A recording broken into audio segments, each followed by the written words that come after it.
Today's episode is brought to you by the folks over at SeatGeek, the best and easiest to use ticket platform out there. They take the confusion out of buying tickets using a 0 to 10 scoring system and a green is good, red is bad color rating system so you and your loved ones get the best deal possible. So whether it's going to see our beloved Redlegs at Great American Ballpark, the Bengals over at Paycor, FC Cincinnati, one of the area college teams, or pretty much anything in between, use promo code Riverfront at checkout and receive $20 off your first order. Click the link in the show notes to download the app and get started. That's Riverfront, one word, for $20 off.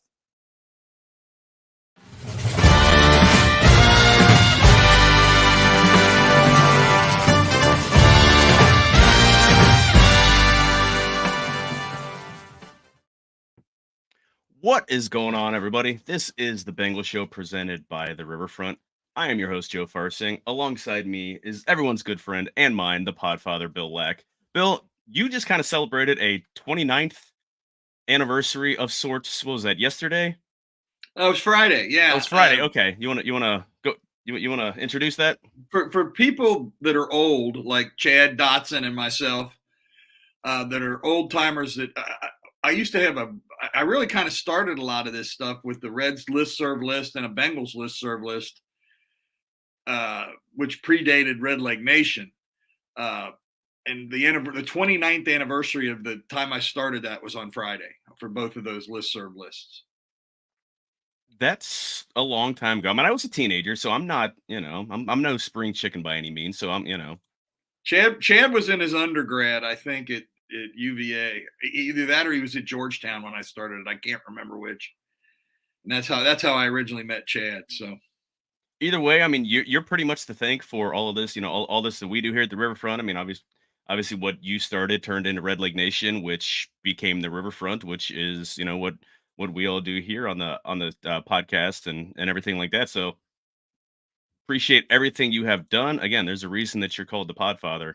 So again, I appreciate you guys keeping the old guy around. I mean, somebody's got to be the crutch, the old guy. I've got to. I feel like I'm the guy in waiting for that, but I've still got a few years. I think. I mean, I'm still in my mid 40s. So if you look up curmudgeon in the dictionary, there's my picture. Although Garber kind of fits the mold too a little bit. Oh, I think Chris is much less curmudgeon-y than I am. He's much more of a positive guy than I am. It's because he's got younger kids still. I mean, he's got a handful of years on me, but I think his son's the same age as my oldest. So yeah, we'll blame it on kids for keeping you young while aging you all the same. Anyway, if you are watching this right now live, you guys are watching this on either watching this on Facebook, on watching this through Twitter, or if you're watching this on YouTube, please subscribe. You do youtube.com/riverfrontcincy. Smash like. Again, you're not allowed to hit like. You have to smash like. I don't make the rules. I just try to abide by them. We're here on another good day. This is a victory drink. These are no tears in my beers. So Bengals pulled out a bit of a barn burner, 17-13. Suffice it to say, it was a really, really weird flow to the game. Bengals started out on defense. They looked like the same old Bengals we've seen for the first month and a half. Seahawks absolutely just drove down the field, everything they wanted, scored a touchdown easily. I don't think Kenneth Walker was touched at all. He was absolutely escorted through a hole big enough that you could have driven a bulldozer through on his first touchdown run.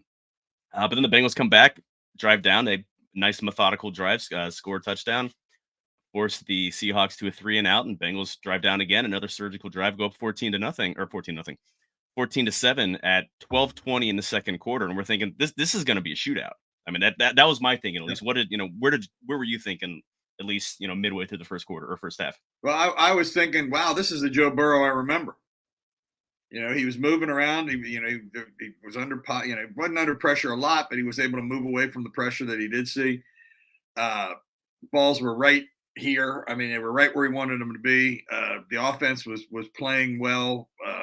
The ground game still stank, but the offense was moving, and they didn't. There was no sign that they were going to be able to stop our offense today. And then the gears all changed. Yeah, we'll get into that here.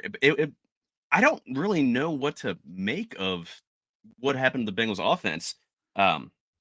again, the first half, Bengals went touchdown, touchdown, then punt, punt for the next 2 drives, and that was it until halftime. Um, one of the drives was a punt. Burrow was 3 for 3, but they were just short completions that only netted, I think, a total of 9 yards before they punted. At one point he had 15 straight completions, but going into halftime, you still felt pretty good Mhm. about where they were. It was 14-10, I believe, at half. Mhm. And again, I mean, with how Burrow looked all of last week and the first half, you were thinking, listen, this offense looks like they're doing a lot better. This looks like the team we were expecting. Um, I guess it was yeah, okay, yeah, 14-10 and a half. I'm looking at the box Mhm. score and Yeah. I don't know how to read apparently. Um, but after halftime, it defense. I mean, it went absolutely sideways in the second half. First drive, Burrow tries an ill-advised back shoulder throw to Chase on the very first drive, and they were playing it all the way. Easy interception, punt, punt, field goal, punt, punt, and then one play for the victory formation. And Burrow's accuracy was just completely off, just missing passes, um, not getting a whole lot of help from his playmakers outside of Chase, but that's unfortunately kind of what we've been seeing a lot of this first half. Tyler Boyd made a really nice showing in the first drive, and I don't remember hearing his name again after his touchdown. Do you? I think he had one more catch in the second half, but I'm not positive. But I think laying any of the blame on the receiver, Burrow was just terrible Yeah, after the second drive. He was terrible. I mean, and it wasn't all due to pressure. I mean, he was just off on his throws. He was behind the guys on a lot of throws. It just didn't look like Joe Burrow. Everybody can have an off day, but we're not used to seeing Joe Burrow have an off day unless there's something physically wrong with yeah, it was just completely weird. I mean, the we knew the Bengals weren't going to be able to run the ball well. They've got an awful run game so far, and Seattle's incredibly stout against the run. They averaged those coming into the game 3.18 yards a carry, and the Bengals ended up getting just about that, if I'm not mistaken. it. Yeah, Joe Mixon it was was close to that. Yeah. Yeah, Mixon was 12 for 38. So again, that's just over 3 yards a carry. And Chase Brown was what, 1 for 4. One for Burrow four. was 2 for 4. So yeah, right, just a little above 3 yards a carry. So um, and it really wasn't pressure. I mean, Bengals gave up 3 sacks. They were all in really quick succession. He gave up 2 sacks in one drive. Yeah, two and two plays, I think, Yeah, if I remember exactly. right. Yeah. Yeah. And the next one, I think on the very next drive. But most of the game, I mean, he had plenty of time. He was moving. It's not like he was a statue that we saw the first handful of games. It was just completely off. Um, I'm sure it was something. Yeah, Seahawks have a lot of talent on defense. They've got a really young secondary, but they do have playmakers. I mean, Jamal Adams is a stud there, safety, and he came back from his concussion. And without really having too much tape to see or a whole lot of analysis to kind of take a look at, I'm not sure. Again, I'm sure they changed some things up scheme wise, but outside of that, it just looked like Burrow was completely off his spot. Yeah. And it happened all of a sudden. It was very, very strange. It was very odd. Yeah, But with the schedule where they're going into on their schedule here, the offense has to get a lot better. yeah, it's just refinement, and again, hopefully because Burrow is like, looking, if he's not 90% healthy, then he's got to be close to it. Oh, And you have to figure that he's not going to be doing much of anything outside of just getting treatment over this week. Because again, they're heading into the bye. They're at 3-3, which is considering the start that they had this season 0-2. This is about as good as you could hope. Um, they've got an incredibly difficult stretch coming out of the bye. First 2 games are at San Francisco and then Buffalo. Um, here. yeah, Yeah. here at Paycor, that's 2 really tough games. Although if the Seahawks, if the 49ers that showed against uh, Yeah. Cleveland show up, then that bodes well. Now, granted, there was weather and guys were going down left and right, but And there was a pass interference, bullshit pass interference penalty or unnecessary roughness or it was hitting a defenseless receiver. defenseless receiver. Worst call I've seen in a long time. And it Yeah, changed the game. yeah. I didn't. I saw the tweets or X's, but whatever I don't know what the hell you call it on Twitter now. Whatever the hell. Um, but I saw a lot, and then I saw the video of it. I mean, the pass just I mean, literally just past the receiver. Like it went through his hands, incomplete pass, and the safety. It looked like he let up. Yeah. Like he Well, didn't. and it was all shoulder. It was no Yeah, head. It was not, and he didn't. It was just terrible. It yeah. was just It's refereeing. And again, this is kind of pulling an aside and kind of off topic, but refereeing looks about as bad as it's been that I can remember. they've gone so it's like they've gone so far to protect people that they're affecting games and when they shouldn't be. The rough in the passer call on the Bengals today, I thought was a bullshit call. Yeah, it was absolutely weak. But then they completely missed one on Burrow. Oh, Burrow was getting wrapped up with the and second tackled. guy coming in. Exactly. The guy Yeah. jumps on, like, absolutely dives into his head and neck. Never mind on the first sack or it wasn't a sack. It was just a hit. He got rid of it. Jamal Adams comes down on his head and neck, and that's Yeah, if that's you're supposed gonna to be get automatic. on, Yeah, yeah, if you're gonna get on DJ Reader for putting his whole body weight on Geno Smith for a roughing the passer. First off, how is somebody that big supposed to contort their body to let weight on? in You the do something air like that, and yeah. yeah, You do something like that, and they're gonna end up twisting the quarterback's knees because they're trying to yeah. like cradle them to the ground. It's infuriating. Nobody knows what roughing the passer is. Um, it's everyone's just interpretation. And if you're not gonna, it, I think something like that, a play that's a personal foul, that's something that I think needs to be reviewable. I hate reviews. I think it muddies up the game, and it takes too long because a lot of people don't know what a catch is. Yep. But on a personal foul, something that's that big of a game changing play, I think that should be able to be reviewed. Not I mean, they tried that with pass interference a few years ago, and that was an absolute catastrophe. Yeah. But The, what are the your other thing, thoughts? the other thing I think what we've got to be able to count on though is at least consistency from the crew inside the same game. Yeah. It's like a strike zone in baseball. I don't care what you call, just be consistent on what you're calling. And this is the same thing. Like you said, Joe got hit once and no call, and then they had the questionable one on Reader, and so anyway. Yeah. I mean, you can throw a flag on every single play. I mean, there's holding on every single play. There's Yeah. illegal contact um, by the defense on every single play. You can call offensive pass interference on every screenplay because there's a pick or Yep. somebody's downfield blocking, and you don't want to get to the fact where to the point where you're looking at everything absolutely so granular and it's taking away from the flow of the game. But something that's that big of a play, that game changing, when there's so much interpretation, it's just infuriating. And a game this close, those kind of judgment calls are magnified, and it's a pain in the ass. There's no other way to put it. Yep. Um, but again, and we talked about the Bengals defense, about how first drive, Seattle went 11 plays, 73 yards, pretty much right through them. Pretty much anything they wanted to do for a touchdown.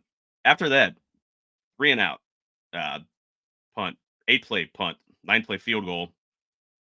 They get the ball back at the end of the first half. I think they were trying to rush downfield real quick they tried to set up a field goal or something right before halftime. Cam Sample came through, got a sack, and they ended up just kneeling it out.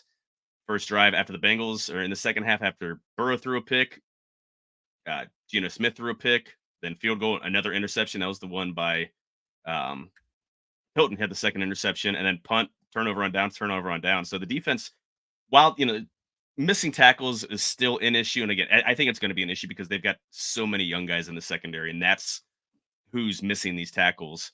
They looked really good. The birthday boys, Andre Yosivas and Cam Taylor-Britt, today was both of their birthdays. They both made plays, which was humongous. Yoshi got his first touchdown, and Cam Taylor-Britt had interception, return back for 24 yards, several pass breakups. They had him following DK Metcalf, I think more just because Cam's the bigger, more physical corner that they have outside of him. DJ Turner, obviously Mike Hilton is not the physical specimen at 5'8", 180 pounds. And Cheetah, he's not back all the way from his ACL to be able to trail someone that size down. I thought he played fantastic. Again, he got beat over the top late by Metcalf, didn't end up costing them. But what do again, what are your thoughts on Cam Taylor-Britt? At least coming back after having some rough play off and on this year, I thought he was fantastic. He was the player of the game today for me. Yeah. I think the world of him. I think he's getting better. He has bad days and or bad plays or whatever. I think it's interesting though that they're still going at him right now and not at Awuzie most of the time. Yeah. And I'm kind of surprised by that because he's made enough plays on the ball that I would have thought that they'd be going after the guy coming off the knee surgery, and they don't seem to be as much to me anyway. But he had a big day today, and the Hilton and the interception he made was quite a play. Oh man. I mean Metcalf quit on the ball. And Britt just went, he was between Metcalf and the ball, and he just reacted to the ball and made a heck of a play on it. And the earlier interception by Hilton was a nice play by him, too, where he played the ball really well. Yeah, he absolutely read that. Hilton read that one perfectly. I've yet to see a really good picture of Cam Taylor-Britt's interception because he was absolutely like vertical, or I mean horizontal, absolutely laid out to make that catch, and then picked it up and ran it back about 24, 25 yards. Yep. Heck of a play. Yeah. He still has a little bit of gambler in him, and that cost him on a play. Metcalf, like he went for the pass breakup, kind of tried to dive in front, break it up, and Metcalf grabbed it and then ran upfield for another 20 yards. Yeah, he reached for it, missed the ball, and he was out of the play then. Yeah, that far away, play the player, not the ball. But again, that's something, I think that's just going to be who he is, and you're going to have to live with something like that occasionally happen, but he's going to be more and more consistent. So the only argument I have with him for the most part this year, we were talking about it off air, is I think he's missing a lot more tackles than he has in the past, and actually the whole Bengals defense I think is missing a lot more tackles than they did last year. The other thing that bothers me, I see a lot more guys trying to rip the ball rather than tackle guys, and I have no problem with trying to rip the ball if he's on his way down. If you got three guys got a hold of him and somebody's trying to rip the ball, but if you're the only guy there, don't be ripping the ball. Make sure you get the guy down, or you're giving up 5, 6, 7 more yards. And to me, that just seems like fundamental stuff to me, and that's something that we shouldn't be dealing with 6 games into the season. Yeah, it's a little frustrating. It's one thing that if you've got Logan Wilson has the guy wrapped up, he's going to get tackled. So yeah, by all means, swipe away, try to rip it away. I mean, Jermaine Pratt's fantastic at that, but you can't just go yanking at the ball before he's actually wrapped up. So, actually, another play by Josivas, I think it was I'm not sure if it was a punt return or a kickoff return. It might have been punt. He was gunner. Someone had the return man wrapped up, and you saw Yoshi like yanking and ripping at the ball. That's great that they're teaching that. I mean, you can tell that's a huge point of emphasis. But again, I mean, you need to have somebody to have them wrapped up before you start doing that. Because again, chances are they're not going to fumble, and you're going to give up, extra yards. That's going to give a first down or push them into field goal range, whatever. So, work on that. Real quick, just going to revisit our keys that we laid out on this week's show on Thursday that Greg and I had. Offensive, the keys: get an early lead. Yes and no. I mean, the offense was fine to start the game off, but defense gave up a touchdown on the very first drive. So I guess you can kind of give them a check on that because the offense went down and scored on their first 2 possessions, and 12-20 left, 12-20 left in the game. They gave up, or they had the lead that they never gave up. Second offensive key was to keep feeding Jamar, and that's another kind of mixed bag. He had 13 targets, but again, due a lot just to inaccuracy. He only had 6 catches for 80 yards on those. I didn't see many, if any, plays where he shouldn't have thrown the ball to him. When he did, he just didn't get it there. Yeah, there were a lot of plays that were like behind the receiver, and it's frustrating. It's like, there wasn't rush in his face. So it was an un-Joe like day. Yeah, and that's if he's healthy and like if he came out absolutely feeling as fine as he could, and I didn't see any issues. I didn't see him hobbling. He still put the contraption on his leg when he was on the sideline, just to kind of keep it. I don't know if it's just like a heating device or just kind of massaging thing to keep it loose. But there's no reason to think that he aggravated anything. He was just off for pretty much 3/4 of the game. So, third key that we had was defend stunts and twists. This is what the interior of the offensive line has been getting killed on all year. Seattle had 3 sacks, but I really don't think any of these twists, any of these stunts were any of the issue. On one of them, Cordell Wilson got absolutely bull rushed all the way to China, and He's not very good. no. Like It's weird that a fourth round pick from a small school that was older than everybody else hasn't panned out. No, that's not weird. That's or what that they haven't tried to find somebody that would be better. it's. I'm curious. It didn't mention Orlando Brown went out with a groin injury in the fourth quarter. He's been dealing with it for a couple weeks. It shouldn't be anything major, and especially with with the off week, he should be fine to go in 2 weeks when they play San Francisco. But they brought in Cody Ford as the replacement, and I'm wondering because Cody Ford's a guard. I mean, he's played tackle. He's not played tackle very well in the NFL when he's been out there. I think he looked okay. I mean, I didn't see anything glaring. He's only out there for a few drives, and they were off the field so quickly anyway. You couldn't really wasn't really any time to see any glaring issues. He's a guy that I would look at if they're want to get better play from the left guard. Cody Ford is the guy that I think that they would look at to replace him. Obviously, Jackson Carman is an absolute afterthought at this point. Lyle Collins is still out there looking for a job. I wouldn't mind bringing him back if there's any thought that Orlando Brown's injury might be something that's going to linger, but I don't think that's going to be the case. So it is interesting though that Ford was their first choice.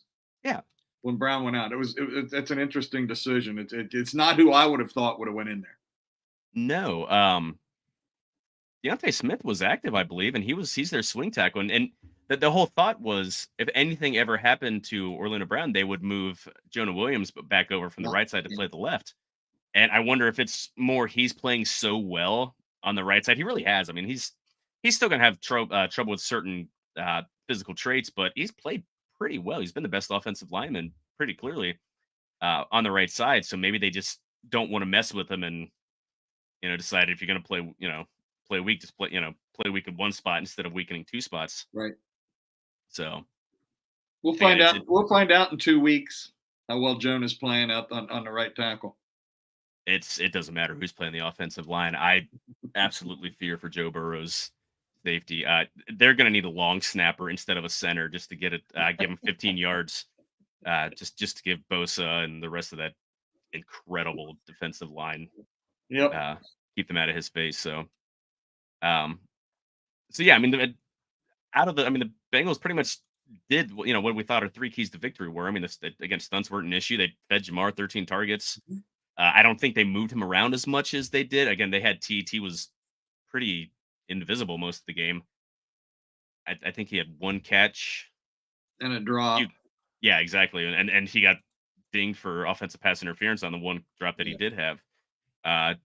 T take 4 targets, 2 catches for 10 yards. So I missed another catch, but again, you had to figure he was going to be in and out of the lineup anyway because of the injury. Because the first catch that he made, it was a clutch third down. He got hit hard in the ribs, and he's got a fractured rib. So that had to hurt like hell. Didn't see anything out of Irwin today after having such a good game last week. Yeah, he had 0 targets. Yeah. So it was, Travion Williams had 2 targets for crying. Like Drew Sample had a target. That was on the one play when Burrow was running around and kind of running circles around the defense, ran backwards. I really want to see a stopwatch to see how long he had. He probably had 6-7 seconds to throw the ball. And the only guy that was open, they must have had tremendous coverage downfield, was a dump off to Drew Sample, and didn't, he had no chance to turn upfield. So let's see. The Sample had a catch. Does that make him our leading receiver at tight end for the season now? Probably. Although Irv Smith did outgain him. Smith had 1 catch for 5 yards, did have a drop. Sample had 1 catch for 4 yards. So, I thought Smith would be okay. I thought my biggest concern with Smith was him staying healthy, but he's been invisible. I don't know why that is. I have no idea why that is.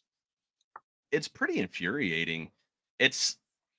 He missed a couple games, which was, again, that's that's been the knock on him his entire career. But last week he was healthy. He had 0 targets when Burrow threw the ball all over the field. This week he only had 2 targets and he was healthy. I would be completely happy if they were to just cut him, let him go. He's not a noticeable enough blocker, right. and I mean Drew Sample's a fantastic blocker. Like people need to quit worrying about where he was drafted. Yeah, he shouldn't have been a second round pick. Bengals thought they were getting a guy. I mean, he had a lot of great measurables. I mean, he actually matched up really well coming out of college, physical tools and things, all the measurables with George Kittle. And they thought, hey, maybe this is a guy. Yeah, he was underutilized because Washington doesn't throw the ball much, so he didn't get a lot of chance to catch. So that's why they drafted him at least a round early. But obviously that hasn't translated. But he's absolutely got a use on a team. I mean, blocks almost as well as most offensive tackles. He's a good run blocker, and they use him as a fullback or an H back. Right. So get rid of. My guess is he will be playing a lot against the 49ers, helping out. I would like to see them use him more as like the move, the H back, the move back, or fullback role, whatever the hell you want to call it. Bengals haven't had fullback since Jeremy Johnson. Yeah. I think that, yeah. I was going to go back to Lorenzo Neal, but I forgot about Jeremy Johnson out of the Western Kentucky Hilltoppers. Yep. He had a couple really good years for the Bengals. Yeah, that was that mid 2000, 2005, 2006, I think? I couldn't tell. It's all a fog to me. I know. I think because we had season tickets from 04 to 07 or 08, and I think that was when he was around him. That was the first good Marvin Lewis teams. So, but yeah, I mean, I'd like to see him used as a lead blocker back row because they can't run the ball. They can't do short yardage with Joe Burrow or Joe Mixon. Joe Mixon stops his feet and he's getting tackled immediately. He's the easiest running back to tackle that I remember the Bengals having in my lifetime. It's so crazy because last week he had 25 carries for 83 yards. Again, that's not a good day. I mean, that's 3.2 yards a carry, which is where he was today. And everyone was, on the socials like, oh, Mixon's back. He looked great. Like, no, he didn't. No. Everything was he didn't have the 15-yard gain and then the negative 1 yard gain and the 2 yard gain, but he's not a good running back. He's a decent pass catcher, but and his pass blocking has been better this year than it has in the past. But I really think a screen door. Yeah, that bar's pretty low, but yeah, I mean Casper the Friendly Ghost did a better job of pass blocking than I'll be honest with you. I know it won't happen, but I'd like to see them give Chase Brown more of an opportunity in the backfield, just to see if things got any better. Yeah, I mean he hasn't done a whole lot in what limited roles that he had. I mean he had one carry for 4 yards and one catch for 8 yards today on two. Yeah, I think he had one rush last week too, if I remember right. But you're not giving him a lot of chance. Yeah, he's not doing a ton with it, but it's not working with Mixon. Mixon's an old running back. I mean, yeah, he's only 27 or whatever, but that's an old running back. Yeah, he's had a lot of wear and tear, and you're not getting better from him. Like just you're not getting a lot. Like, what are you hoping to see from him? To him to revert to last year when he wasn't very good? I mean, he was good in 2021, but they ran the ball a lot more, especially early in the season to protect Burrow, and they had the team. They kind of tried to cater the team a little more towards that way. They're not catering to be a power offense running team, and that's the only way he can run the ball. Right, and that's what Brown is supposed to be, a guy that can move the pile, can run hard, can do all those things. And if your offensive line isn't set up for run blocking, you want somebody that can move the pile a little bit. A guy that can run a little harder, a guy that can be a little harder to tackle. It's a bad mix to me with this offensive line and Mixon. The problem is all of the running backs are similar style, though. I really wish they had a small, more of a scat back type. Everyone brings up Gio Bernard. Everyone loves Gio Bernard. Gio Bernard wasn't a great player. Like, he was solid and did what he did well, but he wasn't a great running back. He wasn't a great receiver. He had great hands, but he wasn't that elusive. I really wish they would have gotten out and got Keaton Mitchell in the draft or Tyjae Spears, someone who's an actual change of pace guy, someone who can squeeze through those little holes, or bottled up in the backfield, someone who's got the speed and change of change of direction to break it out the backside. They don't have that guy. Chris Evans is explosive catching the ball, but he's not that guy running the ball. Chase Brown, I don't think he's that guy either. He's another bigger, stockier back. Right. And we know Mixon isn't that guy. Mixon doesn't do explosive plays. He never has. Right. Isn't his So, longest career rush like 32 yards or something like that? Mixon's, I think it's like 60, but Is it wasn't even Okay. a touchdown. And he Right. hasn't had a run longer than 50 yards in a couple years. Yeah. So it's, I would have been fine if they moved on from him after longest rush was 60 yards, had in 2018 and 2021. I would have been fine if they would have completely moved on from him. Not even talking about any of the off the field stuff, Right. because with say what you want about stuff getting dismissed or there's stuff that's still in court, and he's just not good enough to keep around. I don't know. He doesn't fit the team. It's again frustrating. Our defensive keys that we had coming in the game. Number one, hell, it could have been 1, 2, 3, and 4 was the tackle. And again, they tackled better. They still had some missed tackles. They also Seahawks have some pretty good running backs and some guys with the ball. So I don't think the numbers are going to be as bad this week as they have been the last few weeks. And it's something they're still going to be working on. They've got so many young guys in the secondary, and it's guys that are just being over aggressive, kind of over pursuing. So it's better and not great, but I think it was better today than it has been. But we'll see that when all the numbers come out, probably tomorrow. Yep. Second key was to defend misdirection and kind of broken plays that had change of direction. I didn't really see Seattle do any of that, which is crazy because the Bengals have been terrible. Any kind of counter or teams have been running all kinds of trick plays, getting everybody flowing because Bengals are over aggressive and over pursue. I don't recall one play where Seattle tried that. Do you? No, I don't either. I don't. There were a couple of cutback plays that I think it was just because of the flow of the play. I don't think it was a design thing. It's very surprising because again, like Zach Charbonnet is quick, good running back. Kenneth Walker III is a fantastic running back. And they didn't have that great of a day running. It was I think they averaged 3.2 yards, if I'm not mistaken. 27 or 25 runs for 87 yards, 3.5 yards per carry by Seattle. So I'd take that all year. Yeah, exactly. I don't think that they changed their scheme so much as just Seattle didn't try to expose them on that front. So last key was pressure. Geno Smith was front four. They pressured him from everywhere. So many guys had sacks and hits. Sam Hubbard had 1 sack, 5 hits. I think this was his best game in his career rushing the passer. He's not a guy. Especially in the second half, they really put the pressure on in the second half today. Those last few drives when Bengals needed the defense because tight game, the offense is absolutely shit in the bed. Everybody was. I think everybody got a hit on the defensive line. But yeah, Hubbard with 1 sack, 5 hits. Logan Wilson with a sack. Dax Hill with another hit. He's turned into, and it struggled last year, and Jesse Bates wasn't very good at it. He's fantastic coming off the safety blitz. I don't know the last with as fast as he is. Like he looks like he's absolutely shot out of a cannon. Who's the last safety you can think of that was that good coming off the edge? I have to go all the way back to somebody like Tommy Casanova.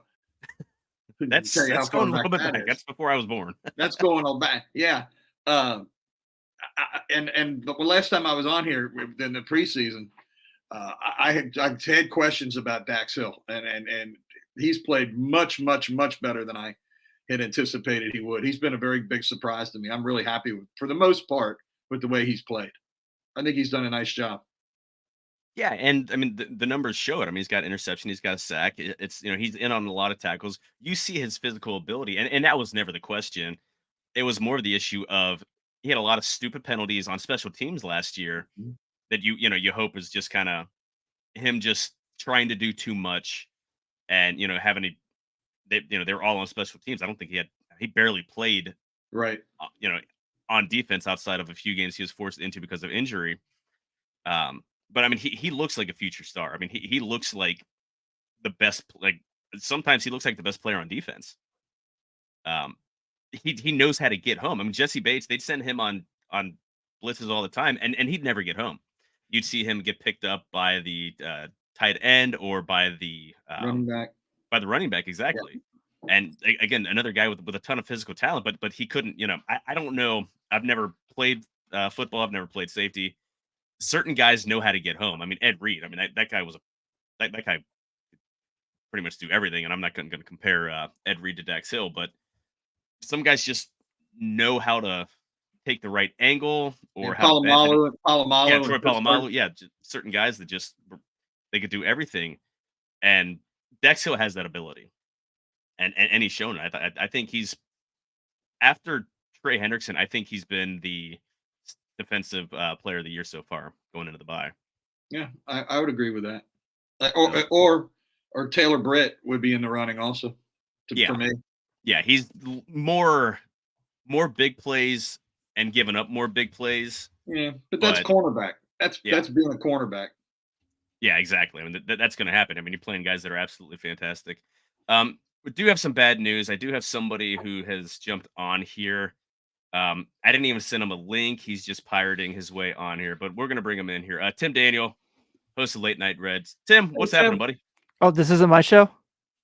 It isn't. That's why we have orange and black. Oh, sorry, guys. Hey, Tim. It's okay. Hey, to have you. What's up, buddy? Hey, Bill. How are you? I'm good, man. I had to see my good friend Bill, who at our live show bought me a high noon that I'm just now drank yesterday. That my wife put in her backpack and took home. So Jesus. Yeah. Somebody had to keep you out of trouble. I'm glad your wife was there to do it. That's right. What a fun weekend for me, right? Notre Dame won, the Bengals won, so that's 2 Pete Carroll's wins for me this weekend. There was no one there to push Reggie Bush, I guess. Although it didn't really matter. You guys pretty much kicked the shit out of USC. What a cool. Weird weekend in college football. I mean, I don't know we're Bengals show, but Louisville played really, really well against Notre Dame. That wasn't awesome. Notre Dame struggling. I mean, they played fantastic, and they come out and lay an egg and get smoked by Pittsburgh, who was 1-4. I think they were 1-4 coming into the game. They were so bad they lost to UC. Right. Unfortunately, my team, the Bearcats, just who lost to Miami. Yeah, exactly. That's who are really good. Apparently. Actually, yeah, they're 5-1. Yeah, a good MAC team still shouldn't beat a mediocre or worse Big 12 team. But we'll see how good Miami is next week. They play Toledo next week. I'm really excited for that game. Is Toledo good? They're 5-1 also. Okay. Yeah. I used to follow the MAC when they were, a relevant conference. Ball State would come out every now and again. Northern Illinois had a couple of good teams. I mean, hell, Miami was a really good team when Roethlisberger was around. But they just, with as stratified as college football has been, yep, absolutely. The G5 schools outside of what was the AAC and now are the best, all those teams moved on. Like the other conferences, they just weren't any good. So I kind of lost touch with who was any good. I know Air Force is having a fantastic season right now. They're running for about 7,000 yards a game. Yeah, they're gonna beat Navy next weekend about 100-0. I know. Navy's got problems for sure. Yeah. Yeah, have any input for us, or do you just want to come on and thank Bill for a drink he bought you a month ago? Well, there's that. What was the topic? Do you guys have any insight on what I should be discussing? I mean, the Bengals. I mean, it's a live recap show. It's Bowling Green. Have Bowling Green done anything since Joshua Cribbs? They do have cool jerseys. I gotta give them props there. Well, they look like the Browns. Yeah, I mean that's kind of why I ding them. It's the orange and with the with like the what was it called? Word art, like eagle logo. Yeah. Yeah. There's I've never been to Bowling Green. I've seen it from the highway, and it looks just like a stadium, a handful of buildings, and nothing but pastures around. I mean, I'm sure Bowling Green is a lovely school. Go Northwest Ohio. Yeah, right. Something. Well, I think as I was hopping on, you guys were talking about Dex Hill a minute ago, and that was like my bat signal, I guess. But yeah, I think that Bill kind of made the mention of like all the questions that were kind of surrounding him after his first year because I guess it felt like he couldn't get on the field, and maybe it was just more a Jesse Bates thing is maybe what we're seeing more and more. Maybe he just hit the playbook really hard in the offseason. But either way, I've just been really impressed with him. So, Sam Hubbard obviously wins that game today with how he plays on the stretch. But you got to think, if Dax Hill doesn't almost intercept that ball at the goal line, like we're probably sitting here talking about why we should not have Zach Taylor come back. I'll do that anyway. But well, they lose today, the season's over.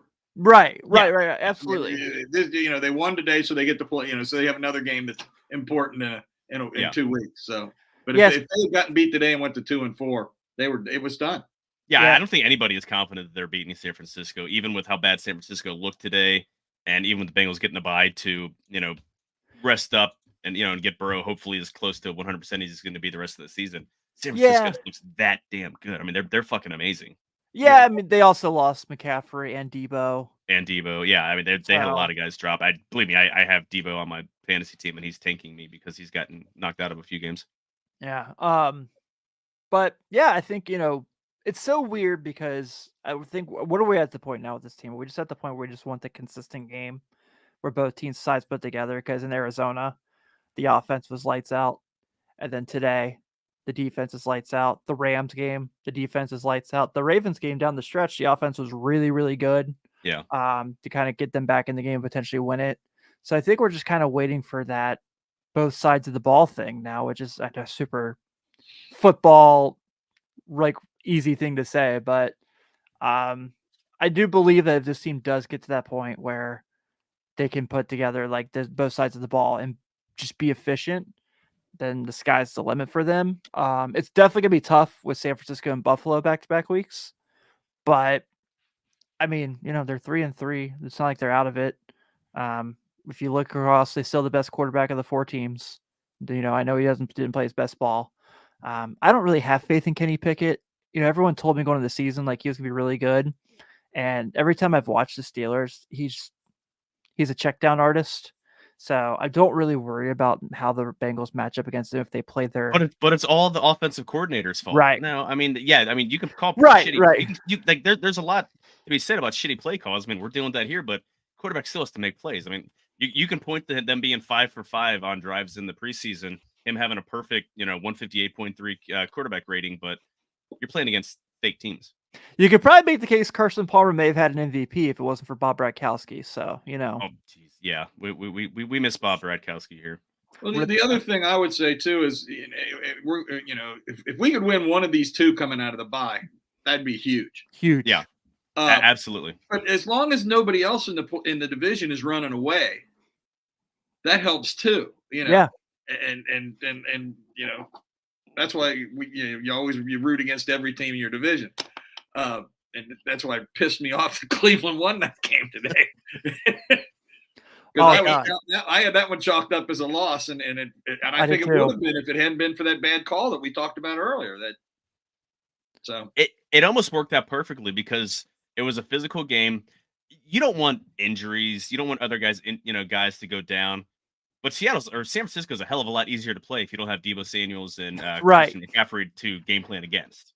Yeah. So it's so the Browns almost knocked them out and still almost lost the game. But I don't know who they play next week. The Browns. I can pull it up real quick. The 49ers. Oh, okay. I was gonna say the Browns play. Did you guys talk about the fact that like Malik Willis forgot that he had to throw a football on occasion? Did not. I just watching looking the stats of that game, and that was kind of so glad he didn't have to watch that game. But how come he couldn't have been the quarterback against the Bengals? I know when they played him. So, Bill, the Niners are at Minnesota on Monday Night Football. Oh, it's a Monday night game though, so it's a short week for them. That's good. Yeah, but Kirk Cousins in prime time. Yeah, he's Andy Dalton in prime time. Watch it. Andy Dalton had a 3-touchdown game in primetime once. He did. He also had a 0.0 quarterback rating game in primetime. I was at both of them, I remember. Jeez. Denny Price talking about Bowling Green. They came before the Browns, to be honest. But nobody comes before Deshaun Watson. Ask all of his massage therapists. Oh. Sorry, I had to. Need a rim shot for that, No, that. Hey, we're not that kind of a. Oh, sorry, never mind. Different kind of tongue lashing than what they're Yeah, talking about. Different kind of rim shot. Oh God, enough. God, and then it's my fault too. Yeah. And so, but yeah, we were talking about just keys to the game, and Greg and I had the Bengals needing to pressure Geno Smith with just their front four, but they were able to pressure from everybody. I mean, they had got linebackers had pressure. Hubbard got it, or Wilson had a sack. Dax had a pressure. But again, guys all up and down the line. Cam Sample with the sack and 2 hits. He was Joe great Tsai had a today. hit. Yeah, Cam Sample had the game of his career. He was great. Again, The other thing was they got push up the middle, Yeah. especially late. Well, and that's Cam Sample got his sack, I think, from or at least got some of his pressures. That just changes the whole outlook. If you can get pressure, and we talked about this, I think the last time I was on.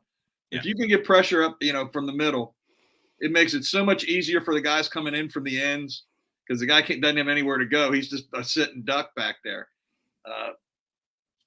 And they got that today, and should have had one more sack if they hadn't had that crap call on Reader. That goal was terrible. I don't think Geno Smith, if he's whatever team he plays on next, I think if they come to Cincinnati, I think he's going to sit that game out. So his 2 starts at Paul Brown / Paycor are this one where he was not very good. Mm-hmm. And do you guys remember that Jets game when the Bengals won 49-9 and Marvin Jones had 4 touchdowns? Oh yeah, absolutely went off. Yeah, he was the Jets quarterback in that game too. Wow. Yeah. He's been around for a long time. God, I forgot about that. Yeah. He may just tell the coach, I'm not going to Cincinnati. Yeah, don't like the Lakers were like, we don't even want to go to Orlando after the bubble. Like, just don't schedule us for that game. Like, that's gonna be Geno Smith. So again, I mentioned it before, the birthday boys, Cam Taylor Britt and Yoshi, both had huge plays on their birthday. Probably Cam Taylor Britt's most impactful game so far, in his young career. Do have a question, and I put up a poll on Twitter. Going in the bye, what's your biggest concern? And I had Burrow's health, defensive inconsistency, lack of tight end productivity, and lack of running back productivity. I'll ask you, you two here. Tim, what do you think is Bengals' biggest concern going into the bye? What do you want them to try to shore up or get better? It should be running back, right? But like they won last year without a backfield, really. So the tight end thing you can definitely see starting to hurt them, especially in the red zone where you had the Hayden Hurst. I don't think CJ Uzomah was necessarily the world's greatest pass catcher, but had good chemistry with Burrow and was productive. Yeah, exactly. And so what you're seeing now, and I really wanted Irv Smith to be good, not just because he was on the Bengals, but like I got to know his dad a little bit when I used to cover Notre Dame, so I was pretty excited he came here. It just doesn't look like he's there, and I know that throw that Joe had then in that last drive to him that went through his hands was a bad throw. It was an atrocious throw. Was off target. We were saying, Tim, we were saying earlier, I'm not sure Joe made a good throw after halfway through the second. Yeah, I'm with you. It just wasn't his day, and I don't know if this is what the Seahawks defense was doing, and if so, kudos to them. But tight end is definitely hurting them. If there's a way that I joked a couple weeks ago about mailing in for Marvin Harrison. If there's a way they can find a way to get Brock Bowers, no one's going to be upset, but that's not happening. Look at productivity from first round tight ends. I can't think of, you have to go back to Tony Gonzalez? I mean, Eifert was a Pro Bowler before he got injured. Who? Eifert.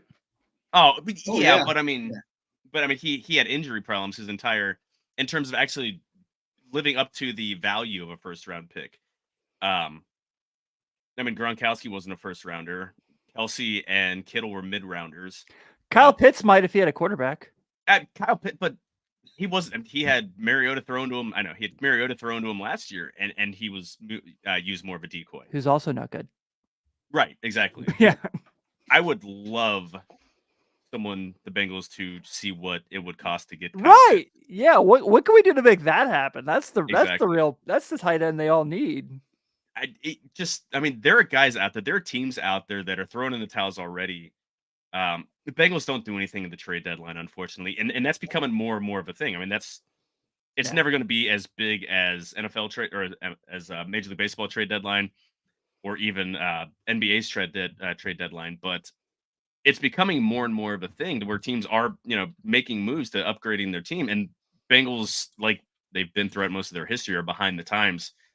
They value their draft picks, I want to say too much, considering the fact that there are certain positions that they're just fucking terrible at drafting. Offensive line. Or that they waste picks on when they didn't need to for certain positions, like punter. Yeah. Yeah. And I'm not. People are worried about Brad Robinson, and he's been bad. He actually wasn't terrible today. 5 punts. It was 45 per. Rookie punters struggle, especially in the first half of the season. He hasn't cost them anything. He didn't cost them the AFC Championship game. That was Drew Chrisman, and he wasn't a rookie. So I'm not, again. They traded to get an extra pick so they could get a punter, and I don't like drafting punters, but I'm still okay with it in hindsight. To me, it was doubling up on defensive back when you drafted multiple defensive backs, and then doubling up on receiver while neglecting a couple other spots. Again, I mean, look at Charlie Jones. I mean, punt return touchdown, made an impact in his second game in the NFL. Josivac, has made catches in back-to-back games, had his first touchdown. I think he's gonna, be a decent piece, but did they need both of those guys when they didn't draft an offensive lineman? Which again is like they're terrible at drafting offensive linemen, but you need to keep throwing darts at a board there, and you have no depth at tight end. You had to bring back your second and third string tight ends, or guys that you brought back late in the process, and Drew Sample and Mitch Wilcox. This was, again, I keep harping on, this was a historically deep tight end draft. You didn't have to get Sam Laporta or Michael Mayer in top of second round or wherever those guys, I can't remember where Mayer went, but I know it was in the second round. Yeah. You didn't need to get someone that high, but I've got people dragging me on Twitter from a post that I made right after the draft about Laporta being drafted in the top of the second round. People like Detroit fans, which is like, I'm a random Cincinnati Bengal account, and you're coming back after me 5.5 months after the draft, and drafting tight ends early is not a smart choice. Like, whatever. But I mean, all the guys that went in the middle of the draft, fucking Bobo, the tight end, he former wide receiver turned tight end. He had a couple huge catches. Josh Wiley from UC had his first 2 career catches, including a touchdown against the Bengals. I mean, there were tight ends to be picked. Yeah, tight ends to be picked, and the Bengals booted on him to go with Irv. It's weird. I don't get it. Well, you mentioned bringing guys back. I mean, Drew Sample literally had like a horrible injury last year, and they were like, "Can you move your leg?" Yep. All right, cool. Let's do it again. Yeah, exactly. And again, when we talked before you came on here, he's a useful player. I'm completely fine. Yeah. You disregard where he was drafted, because again, he's on a second contract now. So where he was drafted, it doesn't matter.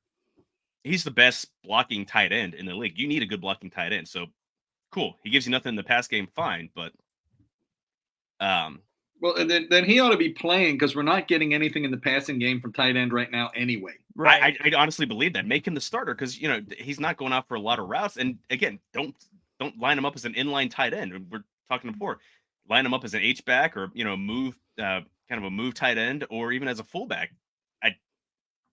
You can't trust Mixon, even though he's looking better this year. You can't trust him in pass blocking. So just put him in as a fullback on third downs, and he can leak out if need be. But you want Drew Sample to the old classic Ethan Carter role? I'm Carter. Wow, better than, at least he's not Marco Battaglia or Sean Brewer. Ooh. Wasn't he the chain smoking guy from San Jose State? Yeah. Okay. That sounds like something from the Replacements. Or the early 2000 Bengals. Stevie Wiry. Or who was the other guy? Was Chase Kaufman, the guy from Missouri? Oh, yeah.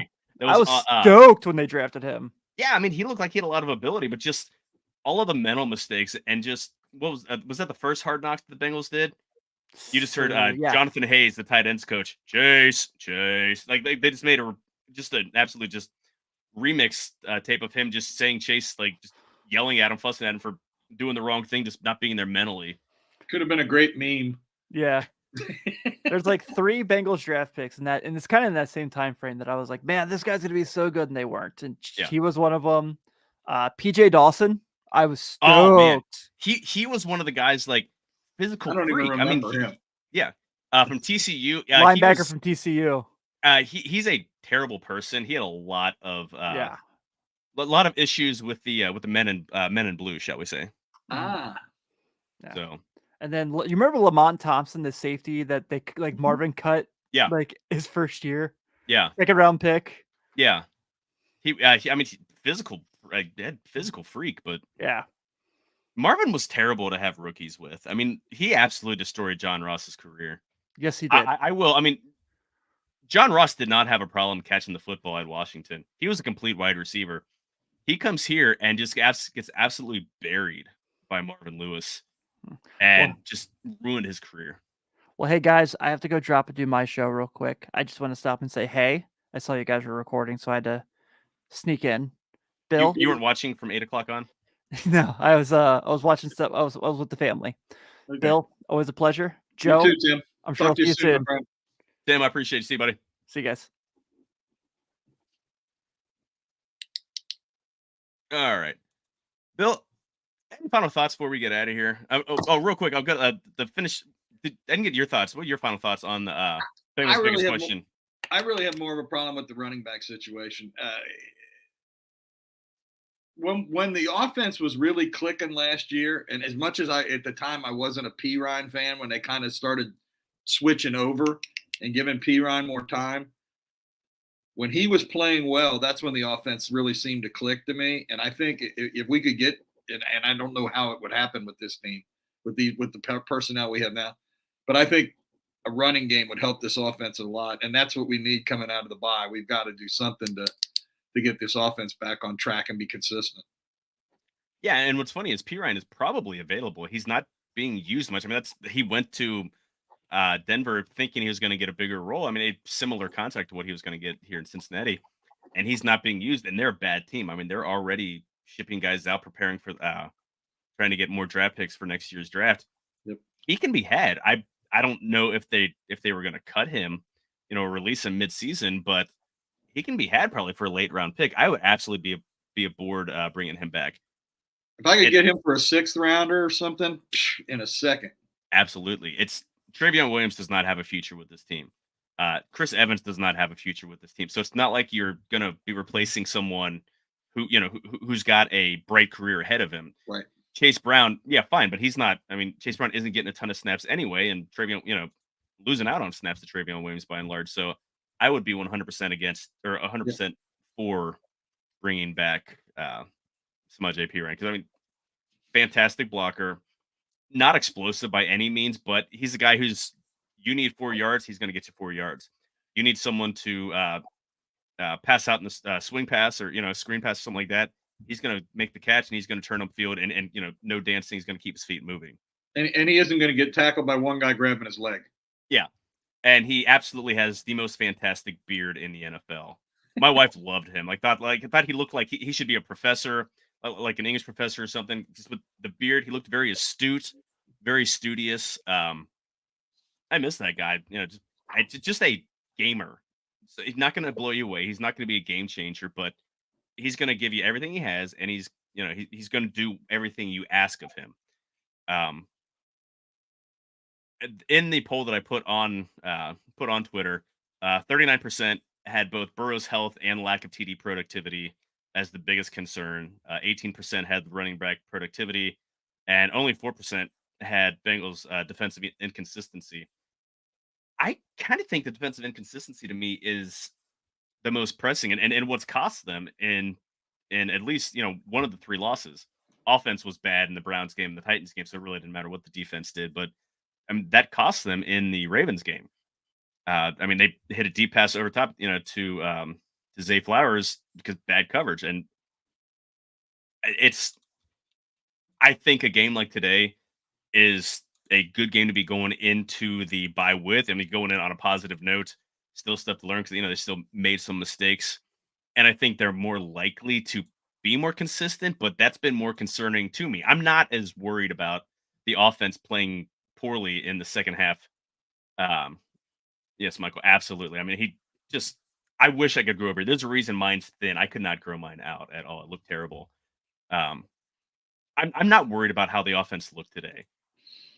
Burrow looks healthy. He's moving around just fine. They looked great last week. I think this is just one of those games to where something that the defense did that they just weren't able to match up on is what caused them to look bad. So tight end productivity, they'll find a way, I think. Again, I'm completely cool with them just getting rid of Smith during the bye week, giving Tanner Hudson the spot. He looked the best. I mean, he's an older guy, so Tanner Hudson isn't the guy who's going to be a Bengals starter for any length of time, but he's looked the best catching the ball of anybody. And Mitch Wilcox is versatile. He's a decent blocker. Drew Sample's a great blocker. What does Irv Smith do to stay on this team? I don't think anything. So move on from him. His contract isn't big. Just bring someone that can give you something. Yep. Running back productivity, it's been bad. Bengals have shown several times during the Zach Taylor era that they're able to tear up a game plan midstream and find some way to make things work. I think 2019 was either his first year or second year, 2019 or 2020. Terrible running the ball. They switched up did a totally different scheme. They did the wide zone, moved to the wide zone scheme, and they had a much more efficient running game. Last year, they tore up the wide zone scheme and went to a more downhill game, running straight out of the shotgun. The second most efficient run game in the NFL last year. So I think they'll be able to get something out of the running game the second half of the season. It's not going to be great. It's not going to be as good as it was last year, but I think they've got a little bit of trust built up with me, that they'll be able to find some way to get some productivity. Okay. From your mouth to God's ear. I'm hopeful, but again, they've done it twice before. Whether it's changing personnel or using personnel differently, whether it's doing a totally different scheme, I don't know. Again, Bengals are not out. Bengals offensive line, they weren't brought in to be road graders. Right. This isn't a power run team, and that's fine. Like that's not who they are. They are who Joe Burrow wants them to be. That's a team that's going to spread them out. If they're going to run the ball, it's going to be on an RPO. It's not going to be lining up under center. And although they did that a little more this week than they usually do, but they just need to get some more efficiency. I'm not worried about the offense. Give Burrow another couple weeks being healthy, and bye week comes at a good time. Because they've got back-to-back wins without running the ball well. They should be able to find something to find some way to be a little more efficient. So I'm hopeful at least somebody has to be. Bill, any final thoughts before we get out of here for the night? No, I think, like you said, I think this is a lot of people probably say it's a little early for the bye, but I think the way they're playing, this is a good time for the bye, and it's a good time to have it right before you get into this tough part of the schedule, so that hopefully they can iron out any of these problems that we're talking about that can be ironed out, with the offense and even some of the small things with the defense. I wonder on defense. I wonder how much time Scott's got left at safety. Even though I'm not sure they want to go younger in the safety, in the secondary. And that was what the option would be if they went to Battle over Scott. I don't know how much Battle played today. I know I saw him on one or two plays, I think, but I don't know how much he played. I don't think he played as much as he did last week. I was actually a little surprised he didn't play as much this week, but I saw him making a positive play. I saw Nick Scott get torched. Maybe it was missed coverage, and he just happened to be the near safety because of a blown coverage by one of the cornerbacks. But he's not shown well. I think if the Bengals are going to make a move, it's going to be coming into the bye and play Battle more. Because he's got the future. I mean, he's a rookie. He's incredibly intelligent, and that's been his whole thing. He's a smart guy. He's going to pick up the defense. He's great at the nuances. He's great at the instinctual play, whereas Nick Scott is more the physical specimen, like really fast, more, but he's always going in for the big hit and misses tackles because he doesn't wrap. So if they're going to make a move, I think this is it. And Lou Anarumo hates rotating guys, especially in the secondary. So I think, depending on how they view things coming in, if it would not surprise me one bit to see Jordan Battle as the starter and starting throughout the rest of the season, and unless there's an injury. So Yeah. I'm all about that. If they do make that change, it won't say much for their signings between Smith and Scott. Yeah, and I mean Orlando Brown has been Okay. decent, but not considering he got biggest signing bonus the Bengals had given away to that point. Yeah. And one of the biggest, most guaranteed money the Bengals had given away to that point, and one of the bigger contracts to offensive linemen, period. Right. The way it was structured, it's he's been fine, but you hope there would be better. So, Yep. All right, folks, that's it for our live post game show. We will be back here. I'll have Greg with me, dropping probably Thursday morning. Again, subscribe to our YouTube channel, youtube.com, Riverfront Cincy. Hit like, all that fun. Smash like, sorry. Smash it. Smash like. It would be fantastic if you guys joined our Patreon family, patreon.com/riverfrontcincy. We have so much fun in our Slack channel during Bengals games, during Reds games, during absolutely moments of nothingness. We have a lot of fun chats just about TV shows. We had some crazy last week, and I can't remember what we were talking about. Awful bands. We had a lot of Nickelback talk, and I had to throw some Kiss slander in to get Tim going. Limp Bizkit got brought up, so it's a lot of fun. Our Slack channel. Join us, patreon.com/riverfrontcincy for as little as $2 a month. We have a lot of fun. It'll be awesome if you guys joined us. Outside of that, that does it for this week. We will see you all later in the week. Hooday! Bengals are into the bye at 3-3. 2 weeks. Get to play the Niners. We owe them a little bit of back pay over the Bengals history, I think. Yeah, exactly. Forever. So, all right, everyone. Peace out.